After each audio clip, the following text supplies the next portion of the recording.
Bab 2267. Aku katakan. 1. Melihat Edwin di depannya, Mile tersenyum kecil. Aku pikir kamu pasti penasaran apakah kami mendapatkan warisan senior Amer di alam rahasia itu. Edwin mengangguk. Aku sangat penasaran. Mile tiba-tiba berkata, Nona Yan akan segera mencapai alam tiada. Edwin menatap Mile. Jangan khawatir, orang-orang kami sudah sampai di Gunung Roh. Sudah menyerang. Mile terdiam. Edwin tiba-tiba berjalan perlahan menuju Mile. Setiap kali dia mengambil langkah, ruang hampa akan sedikit bergetar, kemudian muncul gelombang. Dia sangat waspada. Meskipun tingkatan alam Mile jauh lebih rendah darinya, dia masih sangat waspada. Orang sering mati karena kecerobohan mereka sendiri. Ini juga alasan mengapa Mile tidak menghunus pedang langsung, karena dia bisa merasakan bahwa Edwin ini selalu waspada dan pada dasarnya mustahil baginya untuk membunuhnya secara tiba-tiba. Mile tiba-tiba tertawa, orang tua, ayo, terima pedangku yang tak terkalahkan. Suara itu jatuh, pedang biru gaib di tangannya bergetar hebat. Suara pedang yang tajam dan menusuk telinga membumbung ke langit, langsung ke atas langit. Melihat pemandangan ini, Edwin menyipitkan matanya sedikit, perlahan mengepalkan tangan kanannya. Pada saat ini, Mile tiba-tiba berbalik dan mengangkat pedangnya, menghilang ke langit dalam sekejap mata. Melarikan diri. Dalam sekejap, Edwin tercengang. Orang ini benar-benar kabur. Segera, Edwin kembali sadar, wajahnya agak jelek, pihak lawan benar-benar mempermainkannya. Edwin maju selangkah dan langsung menghilang di tempat. Jauh di ujung langit. Mile menempuh perjalanan menembus ruang waktu dengan pedangnya, karena pedang biru gaib dapat mengabaikan ruang waktu, jadi kecepatannya sangat cepat. Saking cepatnya bahkan Edwin seorang alam tiada jalan tidak bisa menyusul dalam waktu singkat. Namun, Edwin ini jelas tidak akan menyerah dan terus mengejarnya. Karena ada ruang waktu, Mile tiba-tiba mengeluarkan batu transmisi suara. Kakak, kamu di mana? Sesaat kemudian, suara Mela yang terdengar di kepalanya, mau buat apa? Mile buru-buru berkata, aku merindukanmu. Mela yang terdiam sesaat dan berkata, kamu sedang dikejar. Wajah Mile penuh garis-garis hitam, mana ada? Bagaimana mungkin aku diburu? Aku. Mela tiba-tiba berkata, aku sibuk, kita bicara lagi nanti. Ekspresi Mile membeku. Oh sial. Apa ini kakak kandung? Pada saat ini, ruang waktu di depannya tiba-tiba terbelah, dan saat berikutnya, sebuah tangan raksasa meraihnya. Mile menyipitkan matanya sedikit dan dengan ringan menjentik gagang pedang dengan ibu jarinya. Puff! Pedang biru gaib menghunus, menebas dengan satu pedang. Boom! Tangan raksasa itu langsung menjadi ilusi dan ruang waktu di sekitarnya bergolak hebat. Dan saat ini, Edwin muncul di depan Mile. Edwin memandang Mile dan hendak berbicara. Saat ini pikiran Mile tergerak, pedang muncul di antara alis Edwin tanpa peringatan apapun. Tapi berhenti setengah inci dari alisnya, karena ada sebuah kekuatan misterius memblokir pedang biru gaib. Melewatkan satu pukulan, pedang biru gaib kembali ke tangan Mile. Edwin tidak berbicara omong kosong lagi. Dia hanya mengangkat tangannya dan meninju. Dengan tinju ini, Mile merasa semua yang ada di depan matanya menjadi gelap. Pemusnahan ruang waktu. Mile perlahan menutup matanya, pedang biru gaib di tangannya tiba-tiba terbang di depannya, lalu berubah menjadi perisai pedang. Boom! Perisai pedang bergetar hebat. Ruang waktu di sekitarnya langsung menjadi abu seperti kertas yang terbakar, tetapi Mile dan perisai pedang masih utuh. Perisai pedang secara paksa memblokir semua kekuatan Edwin. Melihat pemandangan ini, wajah Edwin tenggelam. Mile merentangkan telapak tangannya dan perisai pedang berubah menjadi pedang dan jatuh ke telapak tangannya. Dia memandang Edwin di kejauhan dan berkata sambil tersenyum, ternyata alam tiada jalan tidak sekuat itu. Setelah bertarung, dia tiba-tiba menemukan bahwa jarak antara dia dan alam tiada jalan tampaknya tidak sebesar itu. Pada saat ini, Edwin merentangkan telapak tangannya, lalu membaliknya dengan ringan. Dalam sekejap, ruang waktu di sekitar Mile terbalik. Pada saat yang sama, di atas kepalanya, petir dewa hitam yang tak terhitung jumlahnya tiba-tiba muncul. Petir dewa ini memancarkan aura yang sangat menakutkan dan kuat, tetapi Mile tidak takut, karena petir dewa ini diciptakan oleh kekuatan ruang waktu. Edwin berkata dengan lembut, "Jatuh." Petir dewa yang tak terhitung jumlahnya jatuh. Mile tidak mengelak, dia menutup matanya perlahan, lalu menusuk ke atas dengan pedangnya. Petir dewa yang tak terhitung jumlahnya langsung menenggelamkannya, tetapi tidak lama kemudian, semua petir dewa menghilang. Karena mereka semua diserap oleh pedang biru gaib. Melihat pemandangan ini, wajah Edwin tiba-tiba menjadi sedikit jelek. Apa-apaan? Ini bisa diserap.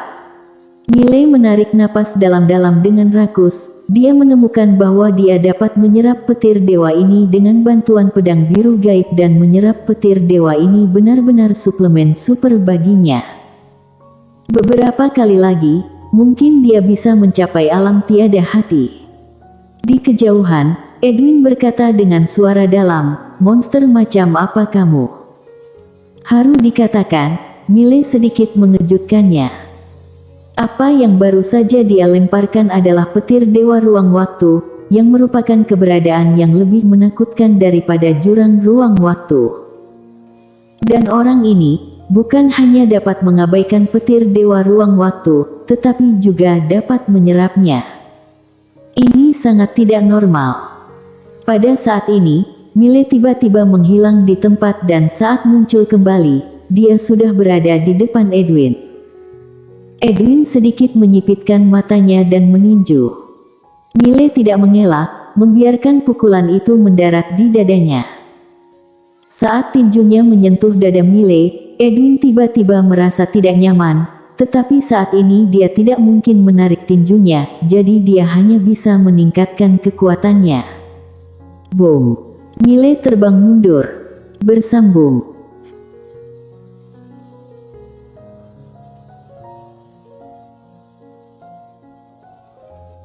Bab 2268. Aku katakan. 2. Namun Edwin langsung jatuh ke jurang ruang waktu. Jurang ruang waktu dalam ruang waktu misterius. Edwin sedikit mengernyit, perlahan menekan ke depan dengan tangan kanannya. Dengan tekanan ini, jurang ruang waktu di depannya langsung tenggelam dan saat berikutnya, dia bergegas maju. Boom! Edwin bergegas keluar dengan paksa. Tapi saat ini, Mile telah menghilang. Melihat adegan ini, wajah Edwin menjadi sangat jelek. Dia tiba-tiba menoleh, panggil pengawal penegakan hukum ke sini. Dia menemukan dengan kekuatan pribadinya saat ini, dia masih sulit untuk membunuh Mile. Mile pasti tidak bisa mengalahkannya, tapi masalahnya, orang ini tidak melawannya. Gunung Roh. Pada hari ini, seseorang tiba-tiba berjalan di bawah Gunung Roh. Itu adalah penguasa dunia dari dunia awan. Setelah Jongsu berjalan ke Gunung Roh, Tetua Suan muncul di depannya. Jongsu melirik gubuk jerami di kejauhan, lalu berkata sambil tersenyum, "Tetua Suan, aku ingin bertemu penguasa Gunung Yan." Tetua Suan menatap langsung ke Jongsu, "Pergilah." Jongsu tertawa, katanya Tetua Suan adalah orang ketiga alam tiada jalan, aku ingin menambah wawasan. Suara itu jatuh, dia tiba-tiba menghilang di tempat. Dalam sekejap, seluruh dunia mendidih. Ada kilatan permusuhan di mata Tetua Suan. Dia mengambil langkah maju, saat berikutnya keduanya langsung memasuki ruang waktu yang tidak diketahui dan misterius. Keduanya tidak berani bertarung dalam ruang waktu ini, karena ada batasan yang kuat dalam ruang waktu ini. Batasan yang ditinggalkan oleh Prada waktu dulu. Begitu ada yang menghancurkan ruang waktu dunia kritis Tao, yang merusak dalam skala besar, maka pembatas yang dia tinggalkan di masa lalu akan muncul. Itu bukan sesuatu yang bisa dilawan oleh Master Alam Tiada Jalan. Oleh karena itu, di tahun-tahun ini, pada dasarnya tidak ada yang berani menghancurkan dunia kritis Tao dengan lancang. Pada saat pertempuran antara Tetua Xuan dan Zhongsu, belasan master misterius tiba-tiba muncul di depan gubuk jerami dan salah satu dari mereka melambaikan lengan bajunya. Gubuk jerami langsung hilang dan tidak ada seorang pun di gubuk jerami. Master yang memimpin sedikit mengernyit, dia menoleh melihat sekeliling. Dengan lambaian lengan bajunya, semua gubuk jerami di sekitarnya hilang. Tapi masih belum melihat Violeta Yan. Wajah Master yang memimpin menjadi dingin, dia menoleh melihat penguasa dunia, Violeta Yan tidak ada di sini. Mendengar ini, ruang waktu tidak jauh dari sana tiba-tiba berubah menjadi pusaran. Saat berikutnya, Zhongsu keluar dan dia melirik Gunung Roh. Segera wajahnya menjadi suram dan dingin, dia memandang Tetua Xuan yang berada tidak jauh, di mana dia. Tetua Xuan mencibir, apa menurutmu aku akan mengatakannya? Zhongsu menyipitkan matanya sedikit. Pada saat ini, puluhan aura kuat muncul di sekitar Tetua Xuan. Di antara mereka, ada belasan orang alam tiada jalan. Mata Zhongsu menjadi semakin ganas, bunuh. Para master di sekitar akan menyerang. Pada saat ini, Tetua Xuan tiba-tiba berkata, aku katakan. Penguasa gunung ada di dalam tubuh Tuan Muda Ye. Mile. Zhongsu sedikit mengernyit, Mile Ye. Tetua Xuan mengangguk jujur. Zhongsu terdiam sesaat, lalu berkata, ayo pergi. Setelah berbicara, dia memimpin kerumunan dan menghilang di arena.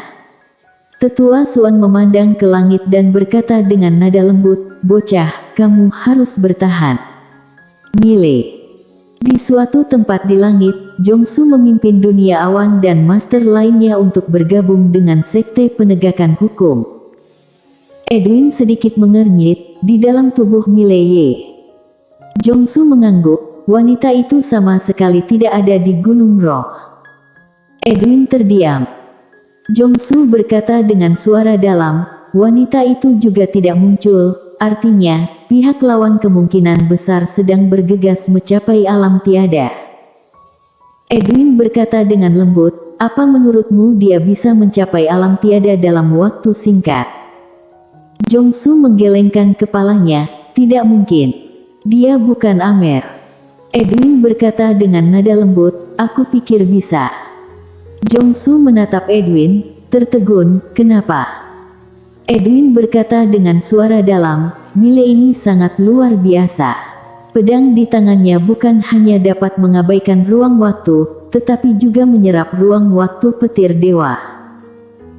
Dia berhenti, kemudian berkata, saat pertama kali datang ke dunia kritis Tao, dia hanya alam tubuh kehidupan, tetapi sekarang, dia sudah mencapai alam dewa vitalitas dalam waktu kurang dari setengah bulan. Zhongsu sedikit mengernyit, maksudmu, dalam dirinya ada benda ilahi yang dapat mempersingkat waktu pelatihan. Edwin mengangguk. Mendengar ini, wajah Zhongsu tiba-tiba menjadi jelek. Edwin berkata dengan nada ringan, kita sudah menyerang Gunung Roh, artinya kita tidak punya jalan mundur lagi. Jika kita membiarkan Violeta mencapai alam tiada, walaupun hanya setengah alam tiada, itu sudah menjadi bencana besar bagi kita. Artinya, waktu kami tidak banyak. Zhongsu berkata dengan suara dalam, Mile itu. Edwin melihat ke kejauhan, dengan kilatan kekhawatiran di matanya, bunuh anak ini dengan segala cara, jika tidak, anak ini akan menjadi malapetaka di masa depan. Zhongsu mengangguk, Aku akan menghubungi orang-orang Paviliun Hidden Kill. Edwin sedikit mengernyit. Pada saat ini, Jongsu berkata dengan suara dalam, mereka pasti sudah tahu. Kami ingin makan sendiri, tidak mungkin. Edwin mengangguk, setelah terdiam beberapa saat, pergi hubungi mereka. Jongsu berbalik dan pergi. Bersambung.